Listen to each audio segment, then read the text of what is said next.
Bismillahirrahmanirrahim. Assalamu alaikum students. How are you? I hope you everybody are very fine. Today we are going to start exercise number 1.1 mathematics of class 10. Its question number 1 is solve the following equations by factorization. So हमने equations को solve करना है. There is a sign of equality definitely shows the equation and factorization process है जिस process से हमने इसको solve करना है.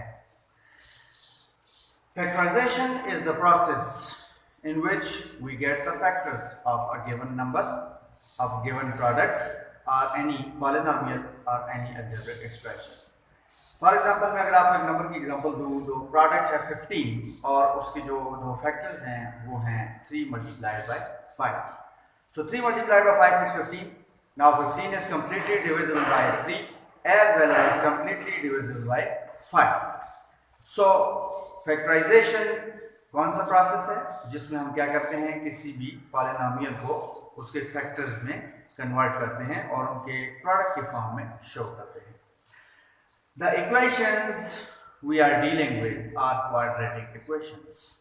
Quadratic equation, here quad mean QUAD, quad mean square, square mean 2. So it means that the equations where the degree of the polynomial is 2 are called quadratic equations. Degree of polynomial we mean the maximum power of the variable involved in the given terms. अब यहाँ पे आप देखिए x square, यहाँ पे 5x power 1 and 4x power 0. Since x power 0 is 1, so that's why we are not writing x power 0 along with 4. So here x power 0, x power 1 and x power 2, the maximum power is 2. So the maximum power is 2, hence the given equation is quadratic equation. The general form of the quadratic equation is ax square plus bx plus c is equal to 0. This is the general or the standard form. General form and standard form of the quadratic equation. Here condition भी है कि a should not be equal to 0. अगर आपके पास a यहाँ पे 0 हो जाता है, आप उसको 0 कर देते हैं तो जाहिर सी बात है कि जो quadratic term है ये 0 के साथ multiply होकर it vanishes, it eliminated. So इसके elimination से now it is no longer a quadratic equation. So that's why a should not be equal to 0. Now a, b and c, these are constants. These are constant like आप देख सकते हैं यहाँ पे a 1 है यानी coefficient कुछ नहीं होता तो अंडरस्टूड बात है, यहाँ पे 1 है, यहाँ पे b 5 है, bx यानी 5b हो गया और c यहाँ पर कांस्टेंट टर्म जो हो गया है 4 है. नाउ स्टूडेंट्स हम इस पार्ट फर्स्ट को, क्वेश्चन 1 के पार्ट फर्स्ट को फैक्टराइजेशन से सॉल्व करेंगे. फैक्टराइजेशन के बहुत से तरीके होते हैं. हम बाज़ जगहों पर कॉमन लेते हैं, बाज़ जगहों पर हम कोई स्क्वायर का फार्मूला यूज़ करते हैं या क्यूब का फार्मूला यूज़ करते हैं और इसके साथ साथ हम फैक्टराइजेशन के अंदर जो है मिड टर्म को भी ब्रेक करते हैं. नाउ मिड मीन दरमियान. अब यहाँ पे देखिए लेफ्ट हैंड साइड के ऊपर आपको x square plus 5x plus 4, left hand side पे 3 टर्म्स हैं. अब इनके मिड में कौन सी लिखी हुई है 5x, so this is mid term. Now we are going to split mid term into its parts. या हम मिड टर्म को हम क्या करेंगे, सूटेबल जो है उसका एक पेयर बनाएंगे. This is the process. So अगर हम सूटेबल पेयर तक पहुंचना चाहते हैं, हम चाहते हैं कि हमसे कोई गलती ना हो, क्योंकि 5 के पेयर या 5 को हम सम की फॉर्म में लिखना चाहें तो 1 + 4 भी हो सकता है, 2 + 3 भी हो सकता है. ठीक है. अब यहाँ पे स्टूडेंट्स कंफ्यूज जाते हैं कि हमने इसके जो दो टुकड़े बनाने हैं वो कौन सा टुकड़ा सूट करता है क्वेश्चन को आगे सॉल्व करने के लिए. इस चीज में से गलती को एलिमिनेट करने के लिए, गलती के चांस ऑफ एरर को रिमूव करने के लिए हम एक सिंपल सा रफ प्रोसेस करते हैं. इस रफ प्रोसेस में हम क्या करते हैं, हम फर्स्ट टर्म के कोफिशिएंट 1 को मल्टीप्लाई करते हैं कांस्टेंट टर्म 4 के साथ. कांस्टेंट टर्म 4 मीन जिसके साथ x पावर 0 होती है, x पावर 0 लिखा नहीं जाता. हम प्रोडक्ट हासिल करते हैं 4 1 is 4. Now the coefficient of mid term हम लिखेंगे यहाँ पे which is 5. 5 कैसे टुकड़े करने हैं हमने स्टूडेंट्स कि जिनको मल्टीप्लाई करें तो 4i और प्लस करें तो 5i। Now this positive sign which is in the beginning of the constant term is very symbolic. किस तरह से सिंबॉलिक है? ये हमें सजेस्ट करेगा कि आपने मिड टर्म के टुकड़ों को प्लस करना है या सब्ट्रैक्ट करना है। ये बड़ा मैटर करता है। देखें, अगर मैं फॉर एग्जांपल कहूँ 4 और 1 मैंने सेलेक्ट कर दिए, 4 1 इज 4, 4 1 इज 4। अगर मैं कहूँ कि 4 में से 1 को प्लस किया, 4 में 1 को ऐड किया तो 5 तो आता है। अगर लेट अस सपोज मुझे कोई कहे कि नहीं 4 में से 1 को आपने सब्ट्रैक्ट करना है तो फिर तो 5 नहीं आ रहा, फिर तो 3 आएगा। सो दिस पॉजिटिव साइन हमें सजेस्ट कर रहा है कि you are going to add to get 5। So 4 and 1 5 भी आ रहा है हमारे पास, मिड टर्म की जो कोफिशिएंट है वो आ रहा है, और 4 को 1 से मल्टीप्लाई करने हमारे पास 4 भी आ रहा है। अब डेफिनेट सी बात है कि 5x को हमने जब स्प्लिट किया तो 5x है तो इसके साथ भी x आएगा और इसके साथ भी x आएगा, दोनों के साथ x आएगा, बिकॉज हमने मिड टर्म अगर हासिल करनी है।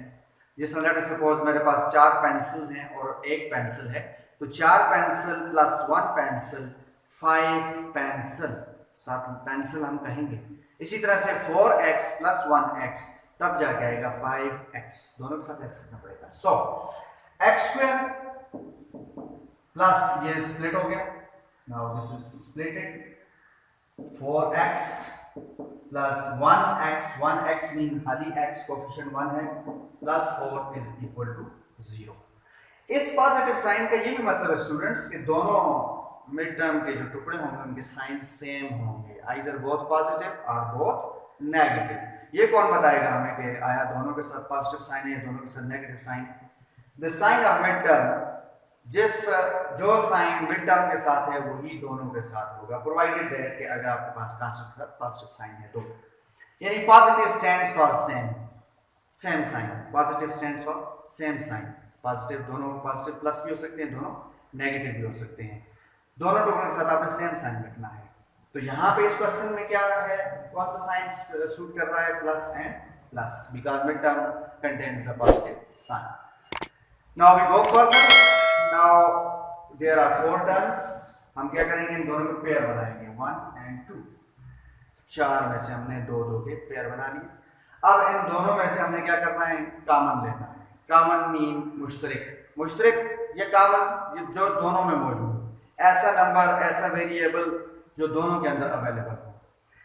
इस प्रोसेस को आप सिंपली समझ सकते हैं। मैं अगर आप थोड़ा रफ में जाएं अगर, तो x स्क्वायर है तो हम उसे लिख सकते हैं 1 multiply by x multiply by x। Similarly जो सेकंड टर्म है 4x, इसको हम लिख सकते हैं 1 multiply by 4 multiply by x। अब प्रोडक्ट यानी क्या आता है, ठीक। अब इन दोनों में से कॉमन बन रहा है क्या, ये इसका मतलब है कि 1x is common, 1x is common. So 1x is common. वैसे भी कॉमन लेते वक्त लीस्ट पावर कॉमन लिया जाता है। वेरिएबल x के लीस्ट पावर यहाँ पे अवेलेबल है 1, यहाँ पे है 2। सो 1 और 2 के बिटवीन जो है लीस्ट पावर अगर हम देखें तो 1 है, ठीक है। So x is taken as common. Now जो इन दोनों में से जो चीज रह गई, जो बच गई, वो हमने ब्रैकेट के अंदर एडजस्ट करनी है, देखनी है, जो कॉमन से रह गई, ठीक है। नाउ हमने देखा कि x स्क्वायर में से हमने 1 को कॉमन लिया, x को कॉमन लिया, और रह गया हमारे पास क्या चीज, जिस मैंने छोटा सर्कल जिसके ऊपर डाल रहा हूं मैं, ये चीज रह गई हमारे पास। सो x यहाँ पे बच गया। Now come to next term which is 4x, और जब हम 4x में देखते हैं तो हमारे पास ये वाली चीज चलेगी कॉमन, x भी कॉमन चला गया, तो क्या रह गया 4। सो 4 के बाद आपने ब्रैकेट को क्लोज कर देना है। प्लस नेक्स्ट हमारे पास ये 2 टर्म्स हैं, प्लस x और 4। Now look at what is x, 1 multiply by x, simple multiplicative identity है 1। और फिर 4 को भी अगर हम लिखना चाहें तो 1 मल्टीप्लाई बाय 4, यही हो सकता है, इससे ज्यादा हम मजीद फैक्टराइज नहीं करते। यहाँ पे आप देखें तो दोनों में क्या चीज अवेलेबल है, common 1, nothing else, only 1। So 1 is common. जब 1 कॉमन लेते हैं तो x x ही रहेगा, क्योंकि देख सकते हैं आप 1 कॉमन लिया तो x अवेलेबल है, नहीं कॉमन गया। प्लस ये सूरत 4 के साथ की है, अब दोबारा अगर मल्टीप्लाई करें तो x1 is x and 4 is 4 आ रहा है, ठीक हो गया, इज इक्वल टू 0। स्टूडेंट्स जब हम स्प्लिटिंग करते हैं, मिड टर्म को ब्रेक करते हैं, तो अमूमन हमसे गलती हो जाती है, और वो अमूमन होने वाली जो गलती है वो यहाँ पे आके चेक हो जाती है, एक्सपोज हो जाती है। अगर आपके पास यहाँ पे x + 4 आ रहा है इस ब्रैकेट में, तो इस ब्रैकेट के अंदर भी x + 4 ही आना चाहिए। अगर नहीं आ रहा तो इसका मतलब है कि आपने यहाँ पर कोई मिस्टेक की है। नाउ हमने कोई मिस्टेक नहीं की, इधर भी x + 4 है, इधर भी x + 4 है। अब इन दोनों में आप देख सकते हैं कि x + 4 दोनों के अंदर कॉमन है, इसमें भी x + 4 कॉमन है और इसमें भी x + 4 पूरा फैक्टर कॉमन है, जिसमें हमने क्या किया, x + 4 को कॉमन ले लिया और फिर उसके बाद ब्रैकेट लगेगी। कॉमन लेने के बाद डेफिनेटली ब्रैकेट लगती है, जैसे कि आपने यहाँ पे भी देखा कि कॉमन के बाद ब्रैकेट लगी थी, तो यहाँ पे भी कॉमन जो हमने लिया उसके बाद ब्रैकेट स्टार्ट होगी, स्मॉल ब्रैकेट, जिसको हम पेरेंथेसिस भी कहते हैं। नाउ ये जो चीज अंडरलाइन है, this is taken as common, so what is left, x, and what is left in the next term is +1। So the process of factorization is completed. The process of factorization is completed. हमने इस polynomial को या इस equation की left hand side को दो factors के product की फॉर्म में शो कर दिया। अगर आप इन दोनों को दोबारा मल्टीप्लाई करेंगे, लेट अस सपोज, करना नहीं है, मैं वैसे कह रहा हूँ, अगर आप इन दोनों को दोबारा मल्टीप्लाई करेंगे तो you will get x² + 5x + 4। Now हमने इसको करना है सॉल्व। सॉल्व का मतलब है कि to find the value of variable involved, that is x। हमने x की वैल्यू फाइंड करनी है। कैसे फाइंड करेंगे? नाउ हियर दो फैक्टर्स हैं, मल्टीप्लाई हो रहे हैं, दोनों का product is equal to 0। Now here zero product property involve होती है। जीरो प्रोडक्ट प्रॉपर्टी कहती है कि if a multiplied by b is equal to 0, then there exist three possibilities. Either a is equal to 0 or b is equal to 0 or both equal to 0. a भी 0 हो सकता है and b भी equal to 0 हो सकता है। जाहिर सी बात है, अगर हम कहते हैं कि 5a is equal to 0, तो यहाँ पे कोई कंफ्यूजन नहीं है। Everybody knows that if 5 is not equal to 0, then definitely a is equal to 0. यहाँ पे हम sure है, no confusion. But यहाँ पर हम sure नहीं है what is a, what is b. Then we will guess or we can think about three possibilities. That is, a is equal to 0 or b is equal to 0 or a and b both are 0. Now यहाँ पर हमारे पास आ गया either zero product property के accordingly, either this factor x + 4 is equal to 0 or x + 1 is equal to 0. Now x + 4 is equal to 0. हमने x की value find करनी है। कैसे फाइंड करेंगे? हम x को आइसोलेट करेंगे on the left hand side, अकेला करेंगे, इसके साथ +4 नहीं होना चाहिए। +4 को खत्म करने के दो तरीके हैं, एक डायरेक्ट और एक through proper channel. Through proper channel means कि हम इस +4 को एलिमिनेट करने के लिए, रिमूव करने के लिए इसके एडिटिव इनवर्स को on the either side add करेंगे। That is we are going to add -4 on both sides. So left hand side में क्या होगा? +4 and -4 equal to 0, both are additive inverse, and रह जाएगा आपके पास x और यहाँ पे रह जाएगा 0 - 4, जाहिर सी बात है क्या आ रहा है -4। ये स्टेप मैं यहाँ पे डायरेक्ट करके आपको दिखाता हूँ कैसे कि x + 4 है, आप +4 को शिफ्ट कर दें to the right hand side of the equation. जब आप इसको right hand side of the equation shift करेंगे तो there is a change in sign. Change in sign किसका? +1 का। 1 चेंज हो जाएगा दूसरी साइड पे जाके क्या? -1। ये डायरेक्ट मेथड हो गया। यानी अगर कोई चीज उस तरफ प्लस हो रही है तो राइट हैंड साइड पे आके माइनस हो जाएगी, अगर उधर माइनस हो रही है लेफ्ट हैंड साइड पे तो राइट हैंड साइड पे आके प्लस हो जाएगी।